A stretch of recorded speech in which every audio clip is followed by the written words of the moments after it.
coast of Africa, is only 5 hours flying time from Europe and 6.5 hours from the Americas.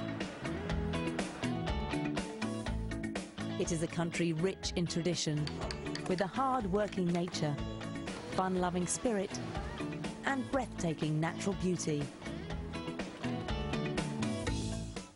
I am David Vandy. Today we'll be having a very special guest. Well, I call her Queen because she is currently the Miss Sierra Leone in Washington, D.C. And she's also a finalist in the Miss Africa in USA pageant competition. And so, ladies and gentlemen, I want you to meet our guest, Swadu Natasha Beckly, Miss Sierra Leone in D.C. Welcome to Front Page Studio, Natasha. Thank you so much. It's a pleasure.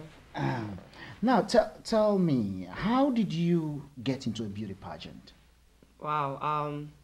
I initially never wanted to do pageants. What happened was my best friend died. One of my really close friends died in December of 2008. And it was a very traumatic moment. So the Miss Sierra Leone DC pageant's been going on for a while. And I think Miss Portlaca had dropped out. And they were looking for somebody to replace Miss Portlaca. And so they said, Natasha, do you want to do the pageant? And I said, just sure. And it was a couple of days to the pageant, 3 days prior to the pageant. I did it just to get my mind away from, you know, my friend's death. From this tragedy. Exactly. And I think she just watched over me. You went into the pageant just 3 days prior to that. And you came out on top. How did you do it? I think it's confidence, uniqueness, I guess. And as I said, my friend was watching me because I think that was her way of saying, Natasha, it's okay. Like, you know, like everything will move on. It's okay. You don't have to, you know, be in this position. You don't have to sit here cry for me. And even on stage when I won, I thanked her because I think that it helped me mourn for her better, knowing that, you know, I could get over, you know, like pain and by winning something to overcome and say I could still go on with my life. And when you won the Miss Sierra Leone in DC pageant at that time, how did you feel? What was it like? In the first place, you never wanted to go into this pageant. No. So when you were crowned Miss Sierra Leone in DC, how did you feel? Pictures could show that I cried.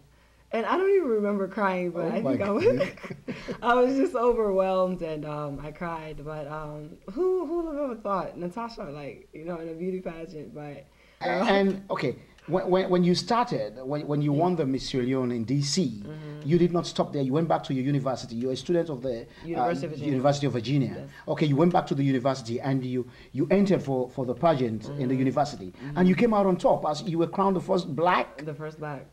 Tell me about it. I did it prior to Marie's death. I had ran for the Miss UVA-wise pageant, but I didn't win it. I think because a lot of people were telling me a black girl's not gonna win this, you know. And me being African, you know, if these African American girls aren't winning it, the African girl comes saying, I want to do this. You know, people were looking like Swat, because they called me Swadu in college.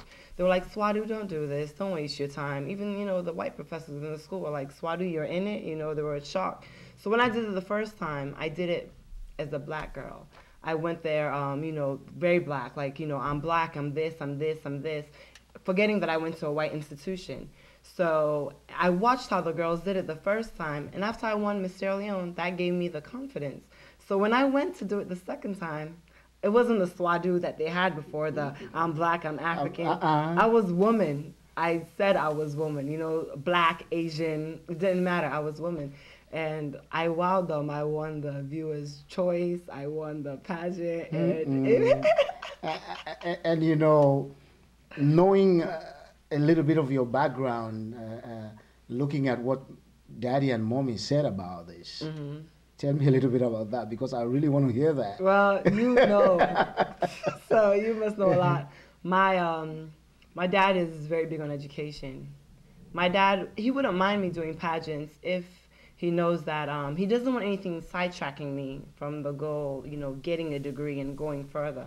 So prior to even the Miss Sierra Leone pageant, I said, Mr. Vandy's going to be there. And at first he was like, no, no, no, no, no. And as soon as I said Mr. Vandy's going to be there, he's like, let me talk to Mr. Vandy. Let me see, you know, what you're actually getting yourself into. Because some of these organizations will say, we want to, you know, we want to help your child find a modeling career, while they're exploiting them in a certain manner. So I think being an only girl with 3 boys, that's my father's concern. He doesn't want me to be in a position where I'm being exploited, but being a role model, he will accept that. So after I won Miss UVAY, he's like, hey, you know, keep going. Keep going, girl. Go, girl. You are watching our front page studio here, and my guest today is Natasha Beckly. I call her Queen Natasha. She is currently the reigning Miss Sierra Leone in DC pageant, and she is a finalist at the Miss Africa contest here in Washington, or I say in America. But don't go away. When we come back, Natasha is going to talk about what is it like now going in for the bigger pageant, the Miss Africa in USA. Stay tuned. And Sierra Leone is now higher on the Investor Protection Index than a number of Western European states. With its attractive business climate, natural deep water port, and easy access to international markets, Sierra Leone is one of the best destinations for investment in Africa. I don't know. If I know, then you should know. See. Welcome back to our front page studio programs here in Silver Spring, Maryland. And I'm David Vandy. My guest today, Queen Swadu Natasha Beckly, the reigning Miss Sierra Leone and DC pageant, and also a finalist at the ongoing Miss Africa USA pageant. Natasha, now let's look at this bigger picture, this broad picture of Miss Africa in USA. You happen to be one of the finalists for this competition. So now, tell me about it. How did you get into it? Being that I was Miss Sierra Leone DC, I was invited. I was asked if I could audition for the Miss Africa USA pageant.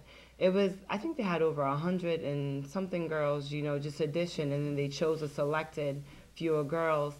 And on Valentine's Day, we had semifinals.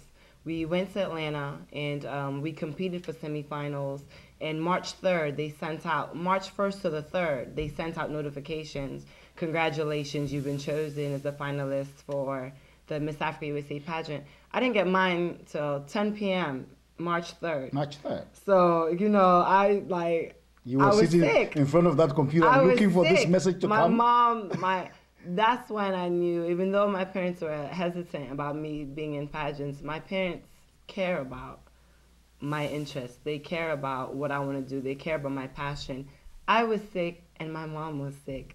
I mean, my brothers will come home. What about the boys? I was just going to ask about that. They will come home and check on me. They'll be like, where is she? Where is she? My mom said, go. She's under the blanket. Where is she? She's waiting for her. And 10 p.m., I just went, I checked every hour. I checked at 1, 2, 3, every hour. So I finally checked at 10.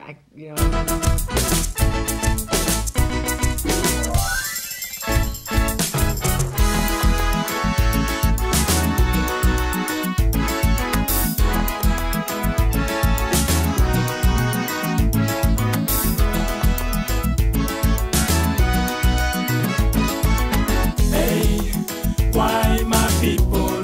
Humiliation right round the world. Segregation everywhere we go. Lot of mercy.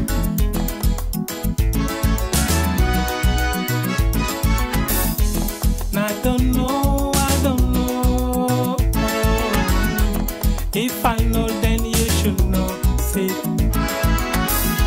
and just I don't, you never know. Hey, why my people? Humiliation right round the world. Segregation everywhere we go. Lot of mercy.